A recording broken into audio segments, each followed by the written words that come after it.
Thank you very much. So, just a little bit about me before I get going.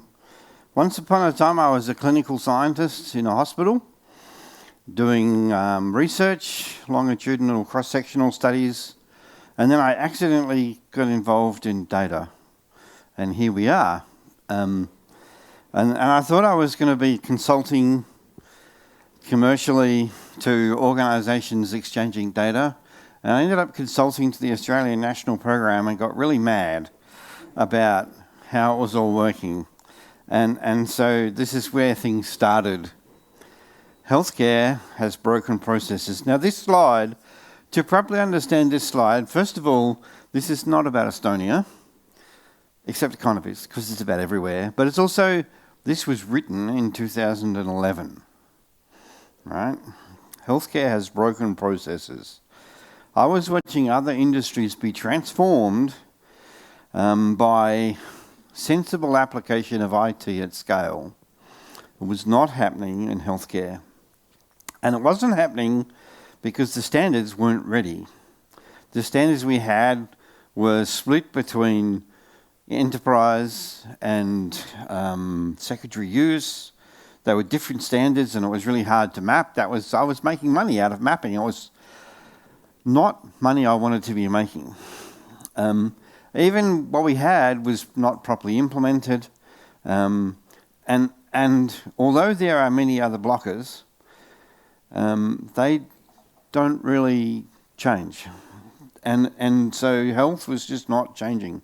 And yet, if I look at my family's healthcare, we need to fix this. We need to change. And I want to be really clear that I am spending my life trying to make the healthcare IT that we can call on better, but IT doesn't solve anything. Okay, this is really important. If what we need to solve is changes in culture and business process and the way liability works and the way clinical workflows are done, those are the things that actually make patients' lives better. None of them have anything to do with IT, but so often around the world I get called into meetings because of who I am and my reputation. I get called into meetings with local, even just in my local area. So the local hospital, the professor of renal medicine, decided that he wanted to manage patients better, and then he heard at a conference that I was local, and so he called me up and I went to a meeting, and we had this meeting about how he had this vision of a much better way to manage the health of renal patients in our area, which just happens to include my father-in-law. So I'm fully on board with this, and he starts by saying, let's get a shared patient record. And I say, great, how much money have you got? And he's like, I've got $100,000. And I'm like, you need 100 million to get over that hump of a shared patient record. There's this enormous debt out there of people who want to get to actual real clinical practice based on shared information, but it's too hard to cross that line and no one can do it alone. IT is the blocker. And that was what I was looking at. IT is the blocker. So if we can fix IT, then we can let everybody actually fix the real problems. Right. And see, the thing with healthcare is everywhere I go in the world, healthcare providers do their absolute best to provide world-class service with the limited resources that they have. I have never been in a country where they didn't have limited resources. I mean, health could consume 20, 30, 40% of our GDP, and we still wouldn't have enough, and we're never going to have that much. There's a few specific practices in the world, in America mainly, that have unlimited amounts of money, and you know what they do with them? They get better rooms, they get beautiful curtains and carpet, but the healthcare doesn't actually change. It's bizarre. So while everybody focuses on delivering best practice, it's very much on our bit of the pipe. And then what happens is people come out the end of the pipe and they fall into the hole. And that happens everywhere in the world that I go. And it happens to my family. It happened to my mother-in-law last week, unfortunately, while I'm here in Europe. And I can see enough of you nodding to know that that's how it is.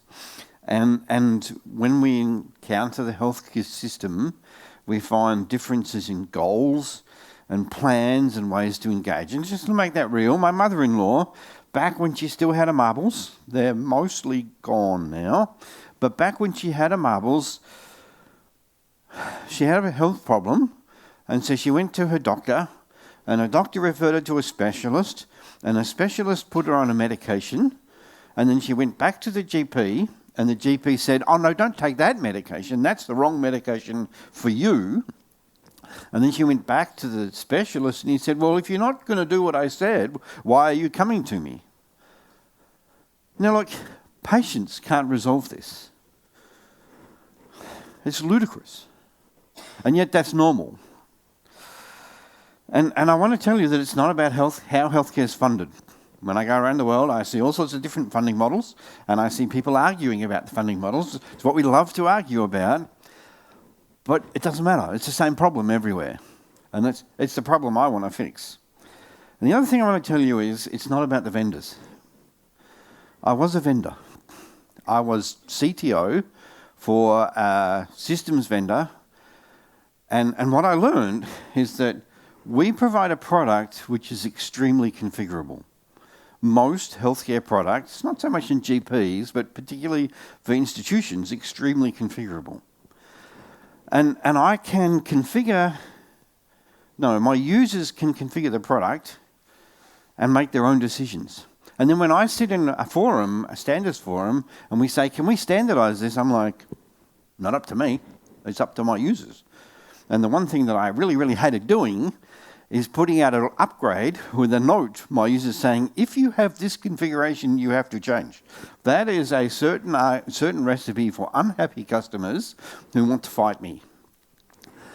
And again, as I sit in standards committees, I see that the vendors are proxies for their customers who have made their own choices. If you want to standardize, but in any environment, so consider this, at HL7, I engage through HL7 with a community of roughly 500 vendors. And all those vendors understand why we do standards, what the limits are, what the benefits are, and what the process is. But if we want to say, for instance, at HL7 we could say, let's standardize the way that we query for healthcare data to make sure that we get all the vital signs when we query the healthcare data. You would think that would be super easy. But we have been locked in a massive battle around that for a decade in HL7. Right? We have European countries going, "Nope, we're not doing this." And all we want to do is make it safe to query for vital signs, that you get all the vital signs. We can't get them to agree. But all we're trying to do is query for the vital signs. We're not even trying to get consistency in what you get back. We're not even trying to do that. We're just trying to make it clear that you can get vital signs. But if we wanted to actually start saying, okay, now here's the rules, global, for vital signs, we suddenly need somewhere between 50 and 100,000 institutions at the table. This is a totally different ballgame. So it's really important to understand the world that you live in, right? Vendors understand a standards game, but are actually relatively powerless against their customers. And the customers are the ones that we really need to pull in. I went to the White House, and the White House was like, "We need to build a single database of all the healthcare information in the country so we can do good analysis." You might have heard of this idea in the media. Well, they talked to me before they went to the media, and I'm like, the trouble is, any database that you assemble will be a total mess, because where we are. And they're like, "Why don't we fix that?" I'm like, "Good idea, let's fix that. Let's get all of the providers of healthcare into the room, and you tell them to fix that." And they did that, and they all said, "Nah, I'm going to fix that." And they made it stick. So what we can do is just chip away at the problem. And that's my life, chipping away at this unresolvable massive problem that we can only just slowly get better at, right? So that's what we're doing. All right, so I invented FHIR, and it was as much as I could to get IT out of the way so that we can have the real argument that we need to have about how healthcare is actually done. But I created an open community, and the goal of the community is to make it easier to exchange healthcare information. That's it. That's our goal. Easier to exchange healthcare information. We have open participation using web infrastructure, so that's the web part, and led by HL7, which means we're deeply connected to the worldwide health community. People in the world feel free to ask me any question about healthcare. That's what I am, and my email's public, and so they ask me, what do we do with this? What should we do about X? And wherever they are in the world, I know somebody who's 1 degree of separation from them. That's the nature of the HL7 community. And then what happens is someone brings a problem to the community and says, how should we do X? Whatever it is, maintain a medication list, do a referral, report on the outcomes for public health for COVID, whatever they are. And what we do is we argue. That's what we like to do. We argue about it. And when we run out of energy about arguing about it, then one of us writes down what we think we agreed to and we'll start arguing again because we didn't really agree to that. And the end of the process is called the standard. Right? The standard is the output of never-ending arguments. And then in standard, we describe how to exchange healthcare information. It's free in the public domain, which is a really big deal, and I'll come back to. It's wherever possible based on web APIs, and it has continuity with existing healthcare standards. So we started this in 2011. It's 2014 years. And 14 years, and we're starting to get somewhere. This is much harder than I thought it was. Much harder than I thought it was, and I thought it was pretty hard. So FHIR stands for Fast Health Interoperable Resources, which just goes to show how hard it is to come up with a globally unique acronym.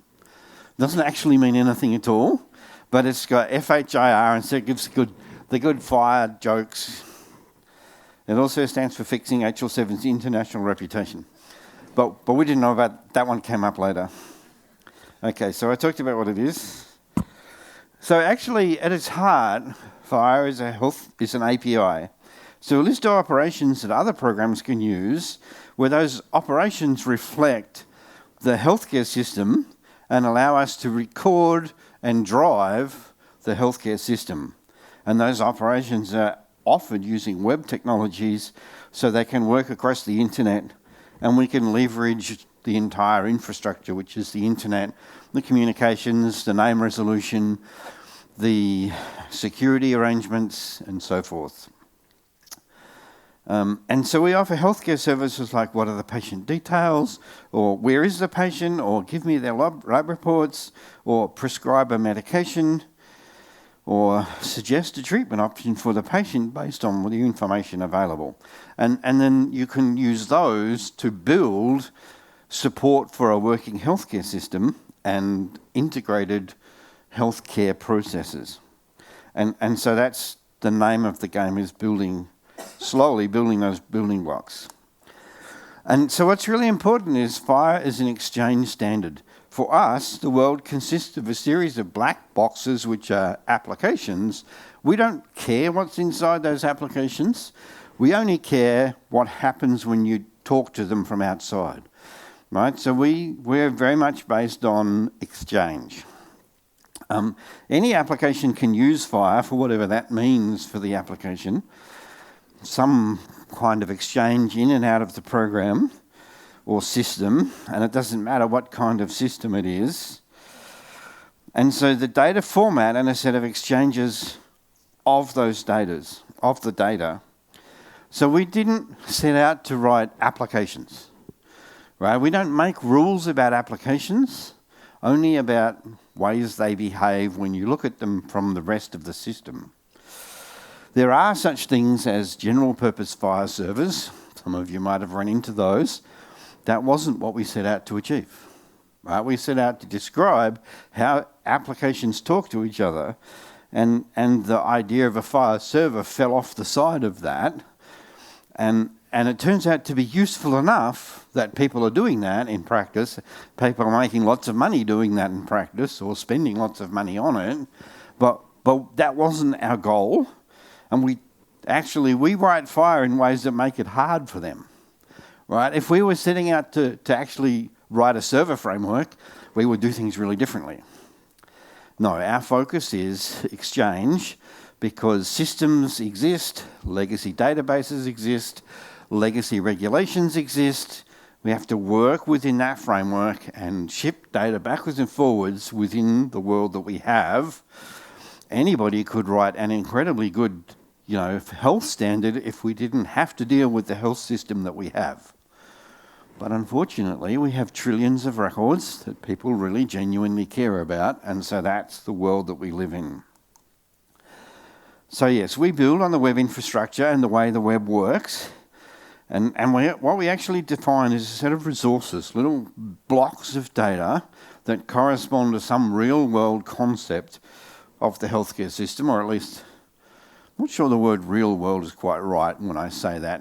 The healthcare system is a bit weird, but bits of the healthcare system, and then we have all these different ways of exchanging them. APIs for tightly bound applications, and lots of people focus really exclusively on the API part, and we have a whole bunch of extensions to that to do integrated security, and even to the point of integrating data exchange all the way through to the user's keystrokes, so that even before the user's committed to the database, we're looking at their stuff saying AI and other decision support services want to tell you, while you're doing your work, this is what you should be doing, or this is how much it will cost the patient, or this is the advice from some medication to medication database, even before they've made their order. But we also support documents and messages for building large repositories and for managing enterprise-level workflows. For us, the key thing is that it's the same content. There's no mapping from content for each of those. Everything is seamless, and then we have CQL for reasoning across the data. And so it's kind of like a product set that we offer all around data exchange. And then these resource building blocks fit together to describe, in this case, a lab report based on a patient and their related person who did the work, and a location, and the practitioner who's accountable for the work. And then you just use these building blocks to build up. It's like Lego, because I loved Lego when I was a kid, I guess. That's why we do it that way. And so each of these has a set of data elements that belong inherently to the kind of resource, whether it's a patient or an encounter or a condition. These are the core elements that we think everybody uses associated with these resources. And then we just build up, as I said, these patterns. Now, in coverage of healthcare, we've got resources that deal with terminologies, clinical knowledge representation. So that means really basic things like SNOMED and LINC, or your list of internal codes for doctors, or the government billing codes. Usually that's a terminology. And also basic clinical knowledge representation around why we do what we do.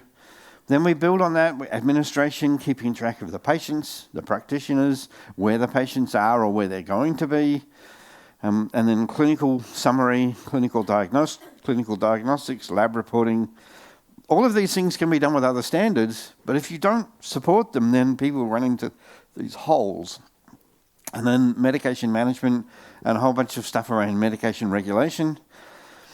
Care planning and provisioning, public health surveillance, we do payment management, and we have a whole bunch of work on decision support and AI. Although from our point of view, AI was not a surprise. You could see where it was coming. It was just a surprise that it suddenly arrived so quickly. But from our point of view, basically hospital systems and clinical systems have been using some variant of AI for decades. It's not new. And then a whole bunch of work now around evidence-based medicine, which is making published papers that that support particular clinical practice, making that computable so you can close the loop. You can say, well, here's the papers on which we based our plan, here's our care plans, here's our actual plans for the patients, here's our patient data, here's our outcomes. Is the evidence correct? And do that real time. But that last one, that's a 20-year burn, that one. We are right at the forefront of knowledge there. Sometimes I look at this list and I go, tell me what's not healthcare. We have managed to say no to doing banking.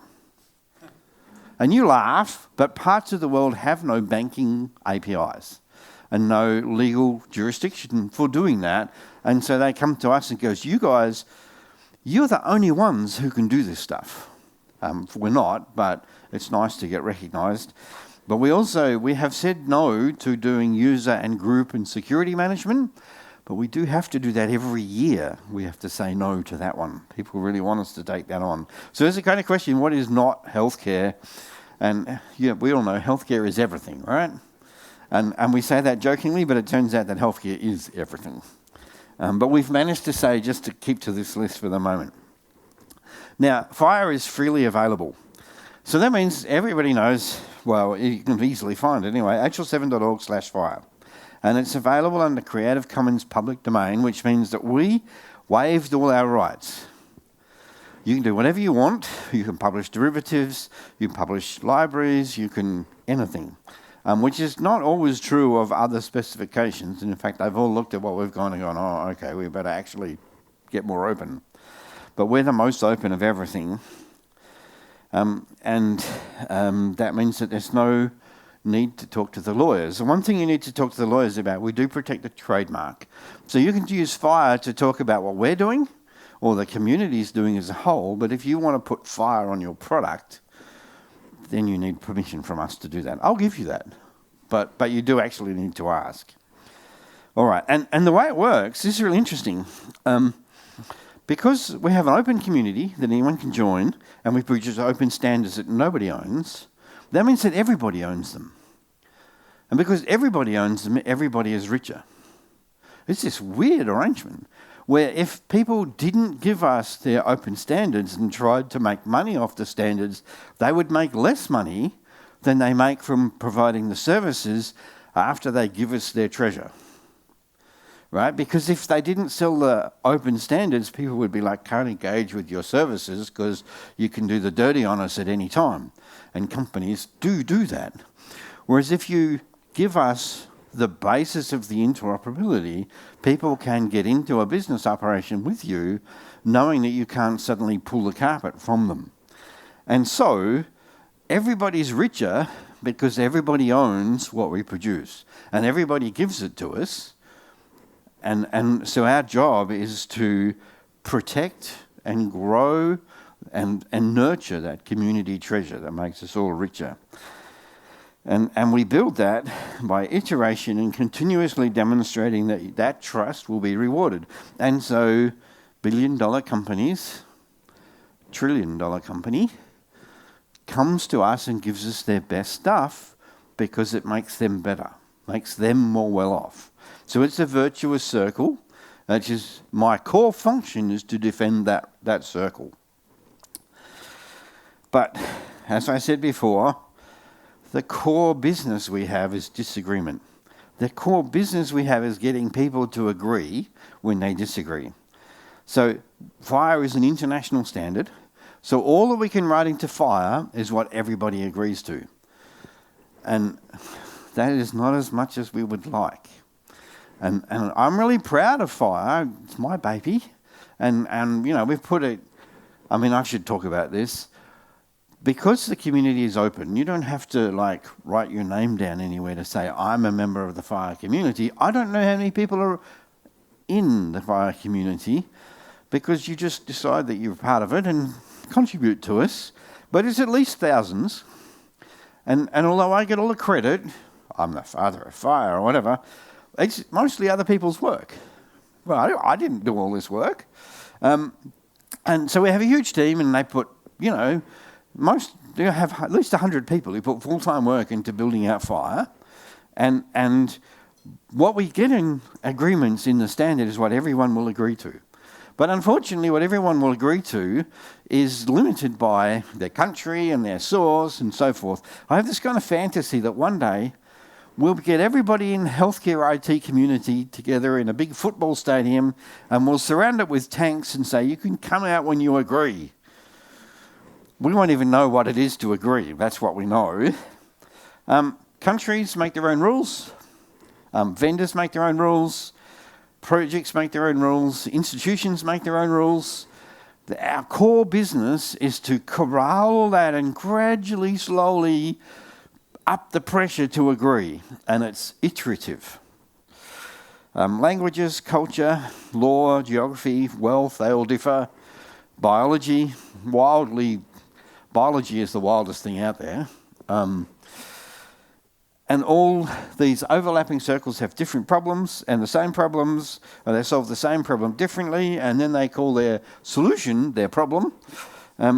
So our fundamental problem is to get people to agree, but we can't.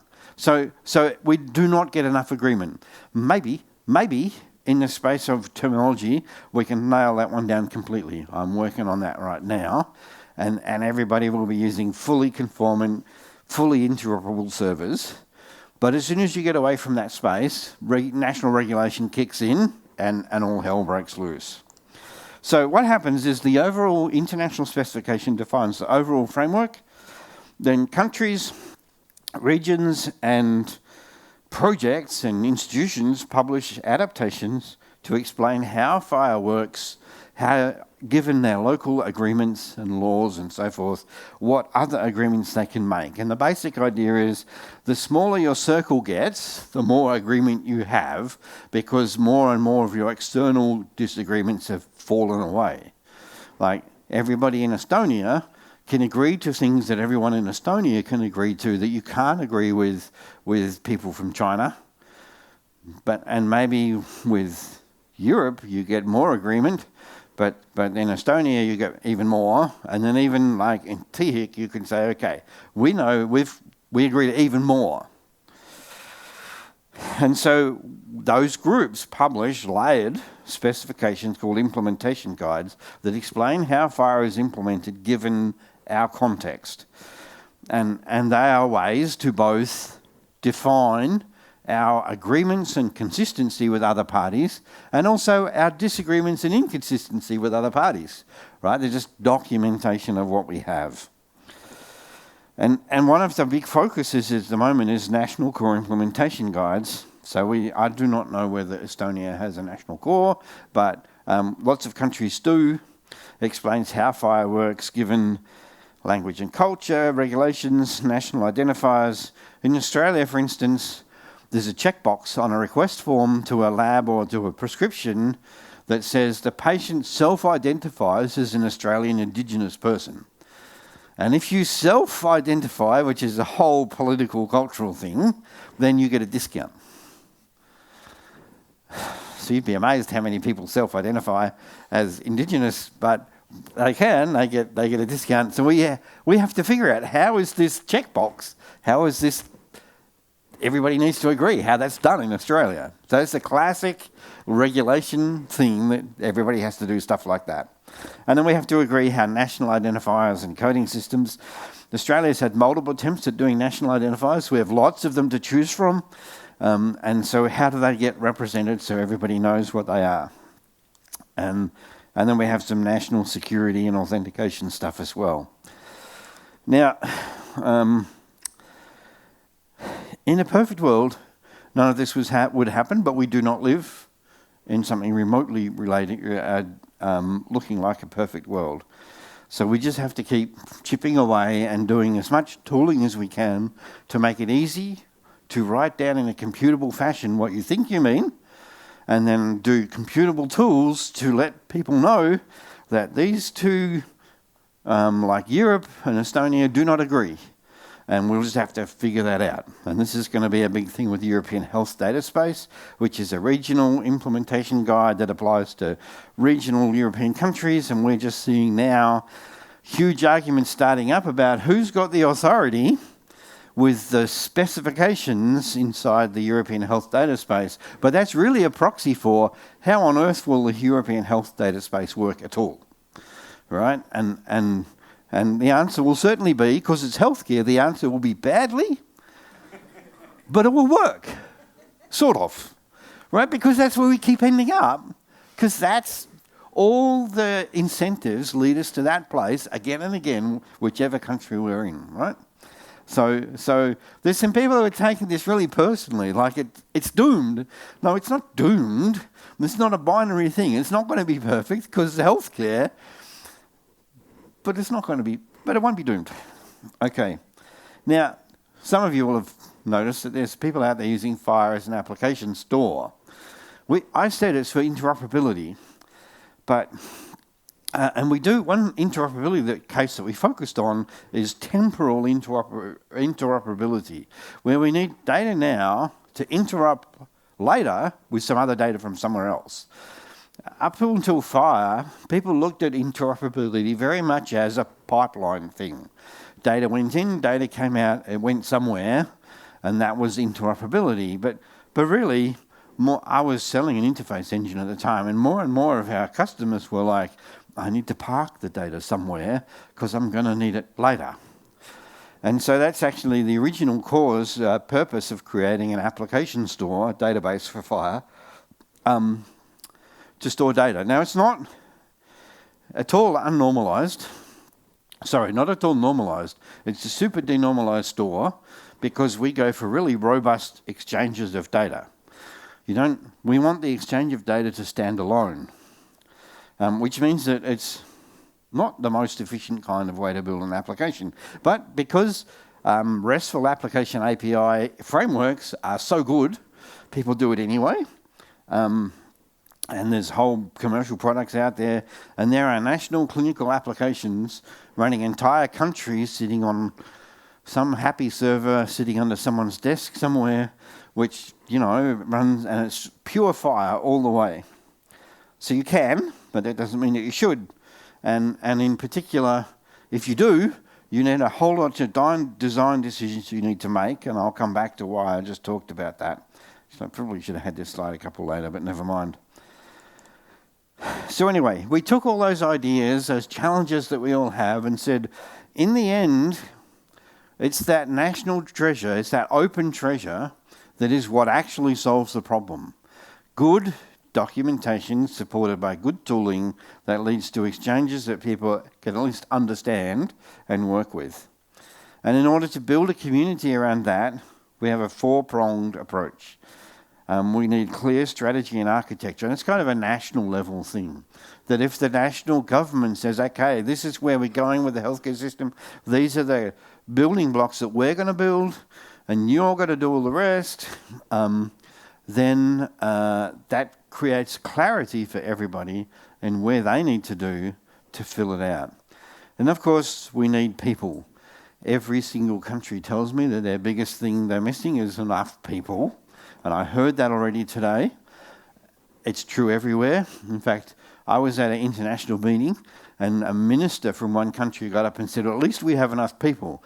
And his tech lead was sitting right next to me. He said, no, we don't. Nobody does. And so we need to focus on education. And unfortunately, that's really hard because in order to educate people, people have to volunteer to be educated. We are doing really good at post-grad education, but it's really hard to get graduates to do this. And I know this is really weird because there is no better job than healthcare IT. It's interesting and challenging. It's well paid. You're never going to be out of work. And it's really good for max on social justice, right? I mean, what is not to like? And it's really hard to get people to do this. It's strange. And we need good learning and testing opportunities, connectathons for people to actually try stuff out. And finally, we need local specifications where we write down for clarity all the things that we learn. It's not hard to understand this. It's just hard to do it. No, I won't talk about that. And then we publish lots of free standards, as I said, and we encourage all the derivative standards from FHIR to also be free, although that's not required. Some parties are publishing commercial implementation guides or nationally secret implementation guides. I don't really understand that, but people are doing that. Then we provide a whole bunch of tools that leverage this. Validator, publisher, registries, terminologies. And that really helps people. When I first started doing HL7 30 years ago, I had nobody to connect to, nobody to work with. Things have really changed, and that means that a lot of the problems that we used to have gone away, and now we're focusing purely on content and people disagreements. It's all about the people. And I do want to talk a little bit about IPS. IPS is the International Patient Summary, which is, we are rapidly moving towards that as the international basis for transferring information between countries as people travel. We'll either give them their own IPS, or we will let their IPS follow them through national gateways in Europe, or we will give them a QR code that they can't read if they're like the HARGE project. But either way, it's the International Patient Summary. I'm going to Geneva in July for a big cross-industry meeting about personal digital wallets, or with a whole bunch of, massive agencies supporting it, and I'm going for the WHO to make sure that the personal digital wallet support for health is IPS. That's what WHO have informed me that I'm going for. And so that will remain an important part of whatever it is that we do as people get more and more mobile. Now, I want to tell you about the standards ecosystem we live in. FHIR doesn't exist alone. It never will, never should. And we work with, although Exchange sort of reaches entirely through the ecosystem, and so we touch everything. If our business is helping people to agree and get on with each other, then we should be good at that, right? We should be good at getting on with other standards organisations. This has not always been the case. But we collaborate with terminologies, WHO, SNOMED, LOINC, medications, hundreds of them. We collaborate with security, privacy and consent standards and standards authorities. We collaborate around information and application design, which is OpenAir, I'm coming back to that. Data analytics is OMOP, I'm coming back to that. We collaborate with professional societies around quality and clinical practice. We're working with WHO on moving all of the disease manuals that WHO has to become implementable FHIR IGs, so that you don't have to read 500 pages of something, you can just put it straight in your system. That's their goal anyway, we'll see how that goes. And we have all sorts of national registry standards that we have to work with. And so a big part of what we do is working with other parties. And I know that we have presentations on OpenAir and OMOP, but I'm just going to quickly tell you about OpenAir and OMOP from our point of view. So FHIR is focused on data exchange. I've hammered away at that. We describe what systems look like from the outside and have very little to say about what they do on the inside. And as such, it can be fitted to all systems. And we deal with all of the content and all the exchanges that systems need. OpenAir, on the other hand, is focused on system design. And that's important. It's not that we don't care about system design or think it's not important. It's just that that's not our problem. So it's an important problem. And OpenAir describes a framework in which you can implement shared agreements about content in EHR systems. And some exchanges follow naturally from that kind of agreement. But a lot of the work that we have to do is not a cultural thing in the OpenAir community around getting people to agree on all of the stuff that's not written down. But basically, to make use of OpenAir, best use, either you need to retrofit it into becoming an exchange standard, or you need to implement the system architecture. And those, the second is a much better choice. And of course, from our point of view, it was fine. There is a whole market of people out there who is like FHIR versus OpenAir. But that's like really weird, because OpenAir is a system architecture thing, which we're not saying anything about. So why is it FHIR versus open air, right? Our business is to interoperate with people who want to exchange data. And so that's our business. And I periodically spend time encouraging people in my community to remember that that's our business, that it's not a competition, it's a collaboration. And in fact, we are meeting next week in Amsterdam. It is next week now in Amsterdam, a joint meeting between the communities to make it easier to work together so that if you have open air-based architectures, you can exchange data with FHIR better. That's our business, is exchange. All right, so remember, that's our perspective when we hear later from open air. And as for OMOP, FHIR is for operational exchange. That is our purpose, to support the healthcare system. And so we're focused on the data the healthcare system needs operationally. Doing data analytics is not particularly our focus. But there is a huge group of people around the world who, because they can get data with FHIR, they sweep up incredible amounts of data. The largest FHIR databases now have trillions of resources in them. I'm just blown away by their size.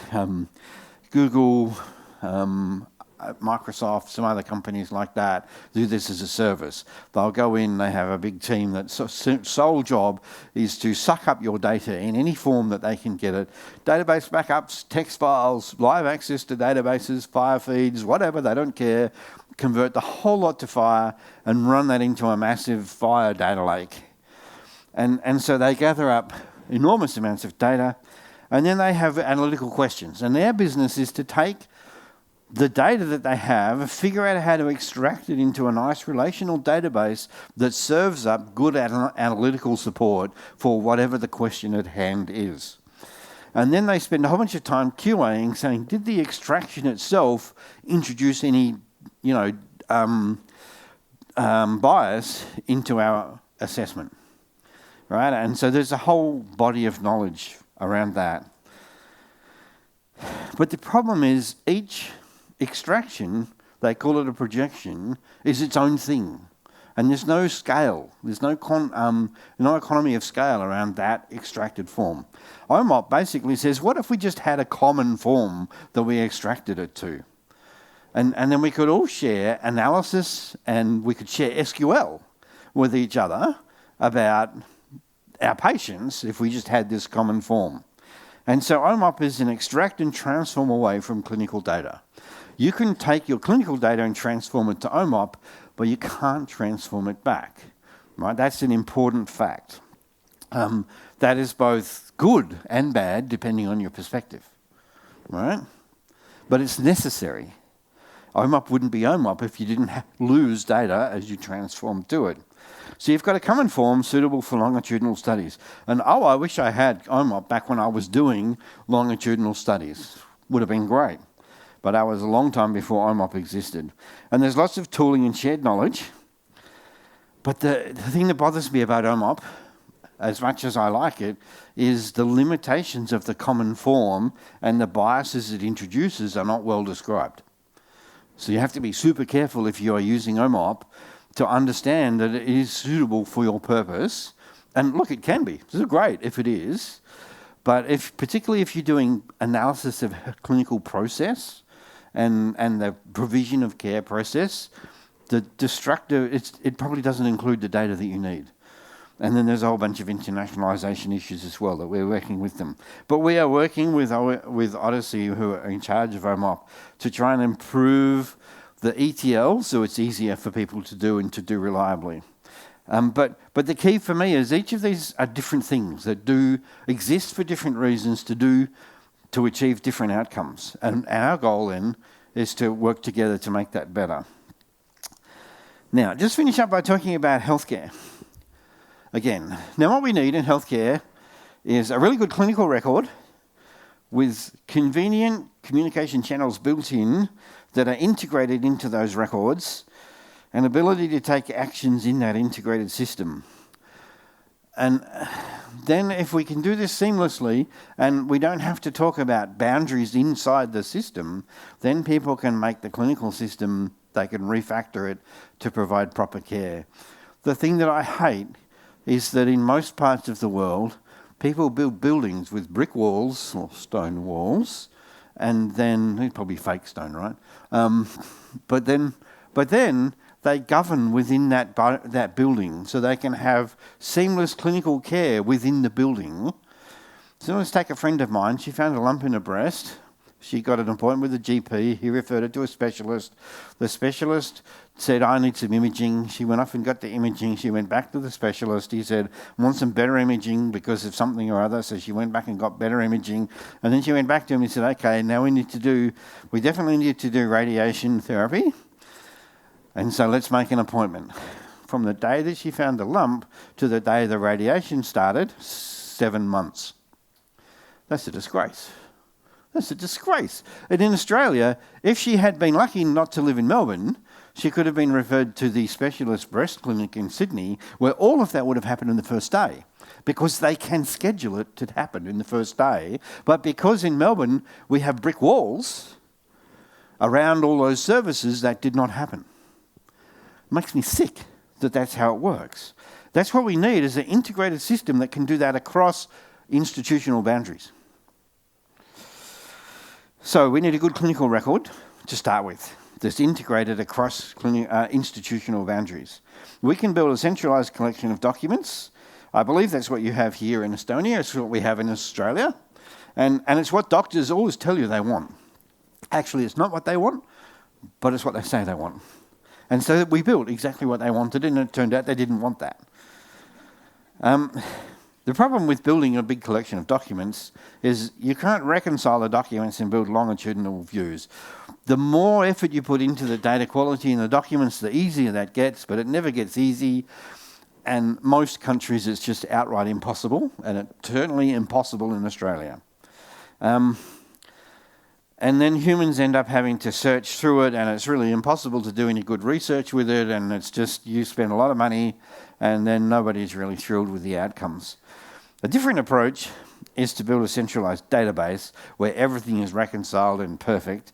And it's not a binary choice, right? You can do a mix of both, and you prospectively solve all, or at least most, data integration problems. And look, you're chasing your tail to get this perfect. But the worst part about this is it's fragile. You build this incredible database, and then somebody realises that you've got some kind of security problem and you're back to square one. And so they're very fragile in that regard, and that permeates all of the design decisions I've ever worked with around them. Or you can go for a distributed database where the information is just made available on request, so that when you sit in a doctor's office and say, well, who's got information on my patient, and you get back a bunch of pointers to a distributed document store or database store, depending. One thing that I've been trying to encourage national programs to do is to say the amount that you will or won't centralise your data needs to change really quickly in response to political and potentially technical inputs. But if you define good APIs, then you can decentralise and centralise much more quickly, like in months, as opposed to the decade that it takes to build out APIs. So that's one idea to help, but you need a distributed system like so, and then you build it, and no one's ever happy, because the past clinical records that you are assembling is basically dead information, right? And most doctors will tell you, I only need to hit that 2% of the time. When they do, they really get really angry when it's not available, but they don't need it very often. And then when they do, they're like, but it's just so much information. I can't deal with that much information. So it's not enough until it's too much. But what makes a difference for clinicians and patients is being able to work together.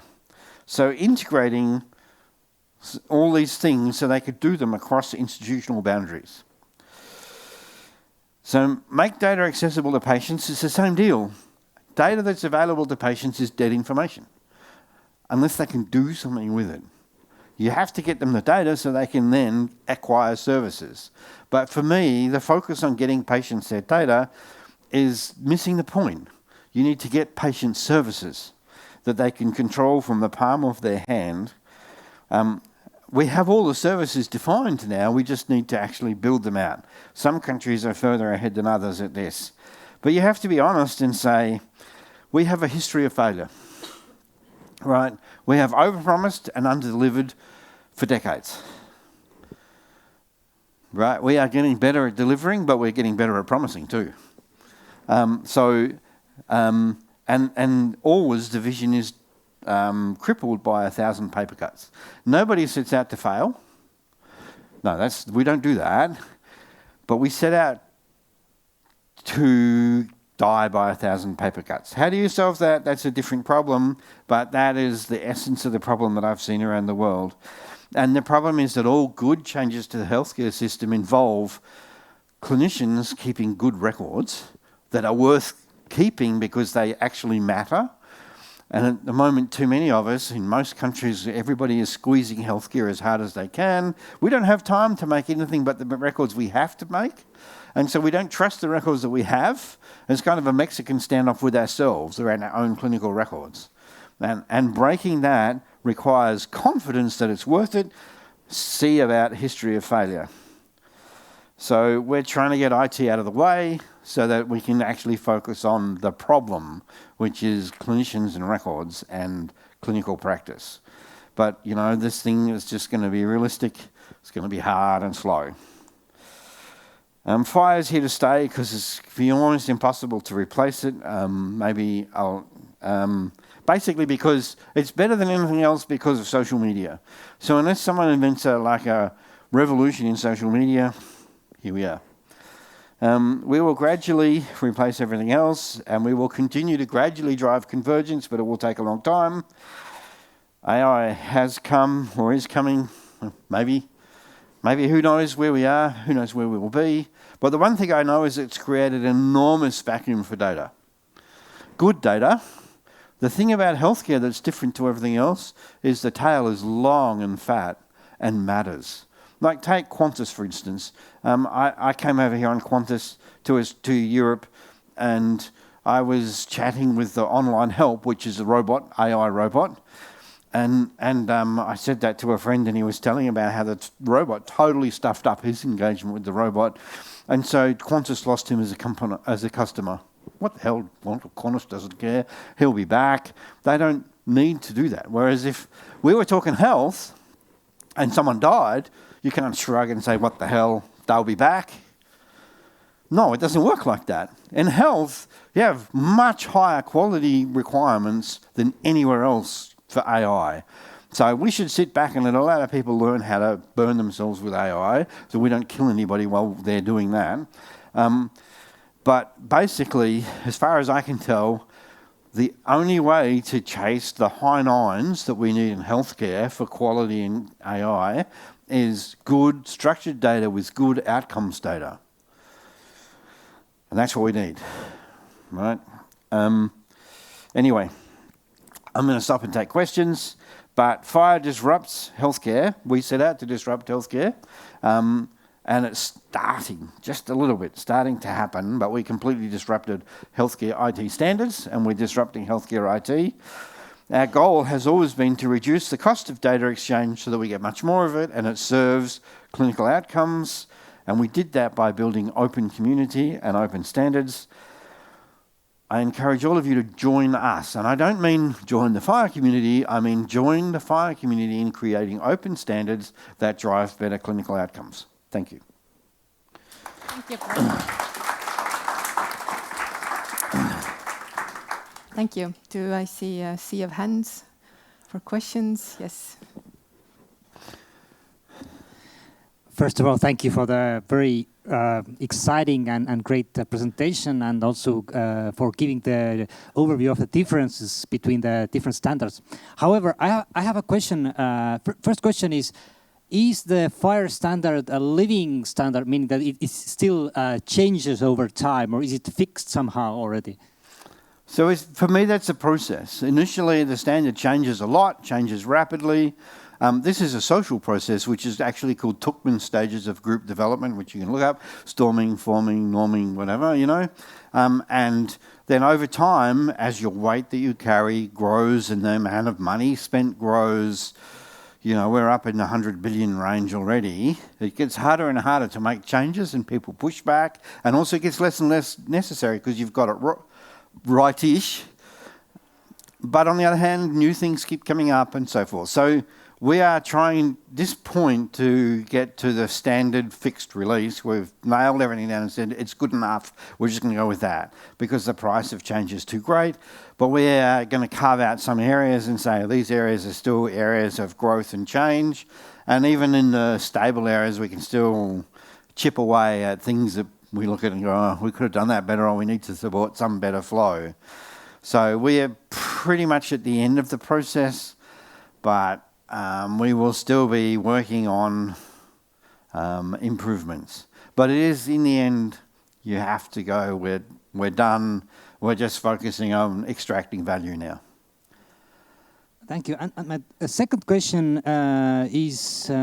deals with the leading of the whole FHIR community. How you mentioned that it's all open community. Anyone can like join. But how to lead such a big effort? How to get everyone agreed to? Well, the bigger it gets, the more energy I need. I mean, nobody works for me. I don't pay anybody. And so I can't tell anybody not to say something. And so in the end, leadership is shared between a group of us who lead by example and by inspiration and by knowing more and being more connected and more empathetic. And it magically works. It's hard to believe, in fact, and if I had a better answer, it probably wouldn't work. But we've been very lucky that we've gathered this enormous community that are happy to, you would call it a fractious community. We do love to argue, but in the end we do love to agree, and I'm just really pleased about that. Thank you. It's a great answer. There's one over there. Just building on top of your last answer, or Sulev's question, I wrote down a quote from your presentation. And then national regulations kick in and all hell breaks loose. Those are your words. I was not specifically talking about Estonia. And I know, but it's true anyway. And also being very tightly involved with the HTS standards creation, and I know that panic over there very well as well. And one thing that I've noticed that for regulatory agencies like TEHIK is, but also for other European regulatory agencies, and even more so for other countries outside US, it's very difficult to have the budget to actually be involved in active standards creation. So we very often stay aside and then take the result, and then all hell breaks loose because we have not been involved, and we don't know how to be there. Like, how do you see, like, I'm not expecting you to solve that for us, but how do you see that across the world, or what would be your expectation? One of the things people don't understand about standards is that they're costly. I mean, so many people tell you that the point of a standard is it saves you money, right? But actually at the start, it does not. It increases your costs because you encounter a whole bunch of stuff up front. And then later, it pays off in spades. And so I have this like decades-long attempt to get the Australian government to think seriously about that. To think that we could actually save ourselves billions of dollars in the future by making sensible decisions now about being involved. Finally, this year, or the last couple of years, we have a minister in Australia who actually understands that. And he is my national treasure because simply he understands that spending money thoughtfully today saves an enormous amount of money in the future, building the right infrastructure on standards that are reusable. But I have no magic for producing that, and I was terrified coming into the Australian election that the election outcome would we get a new minister. I didn't care about the government. We would get even the same same party. It's him that matters. So leadership really matters. I wish I had a better answer than that. And hey, if you go to South America, it's like a wasteland in digital health, because policy is that the new government comes in and scrubs everything that the old government was doing. And it's just impossible to do anything in South America. And so to the degree that you can get consistency in thinking ahead, it's a cultural thing, I think, partly, that is precious.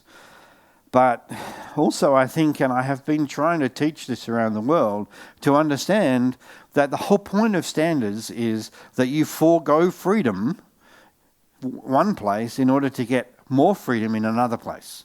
And not enough people understand that that's a trade-off that sometimes fails, but that's the nature of the trade-off. And so with the EHDS, you have to look at it the same way.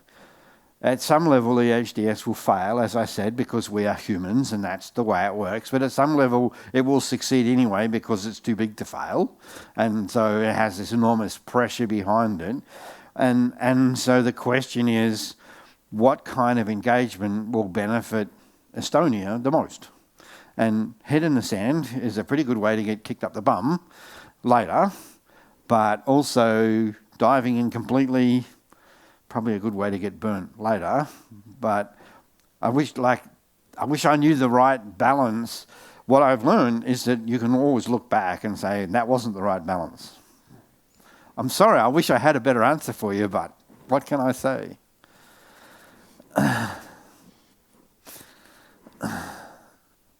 Thank you for the presentation. I have a question. Like, I know the investments take time, and probably you won't be able to answer the question when will be the return. When does the return of investment start? But my question is, since the agreements are hard to reach, have you thought about focusing like FHIR standard maybe a little bit more on some specific areas than the others, or you think that the whole healthcare should actually be in focus for FHIR standard?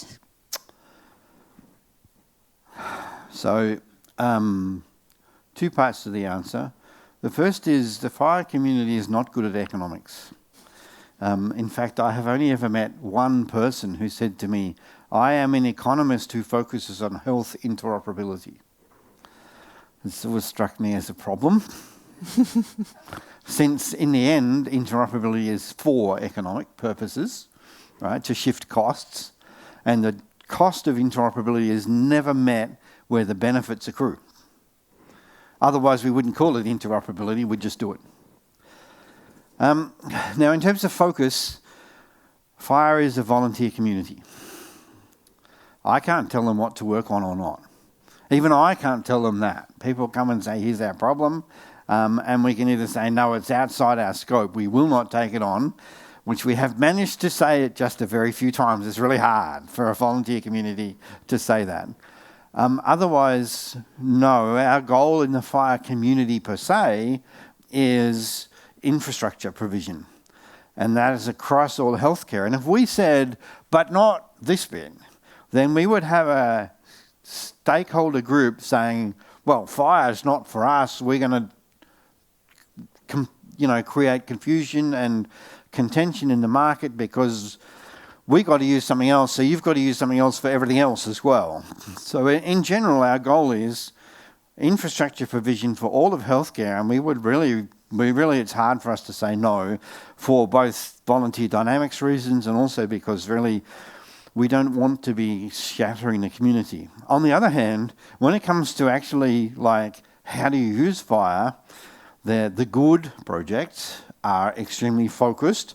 The projects that terrify me are like the CMS project, where we're going to do all of quality measures for all of healthcare for all of the United States. Like, racking up the failure points, right? Whereas if you can get focused and narrow, then, and for an implementation project, and we're all in favour of those, and I do what I can behind the scenes to put my thumb on the balance to encourage very focused applications of FHIR that keep the risks separate rather than permutating them into one great big explosion. Just one quick question, yes.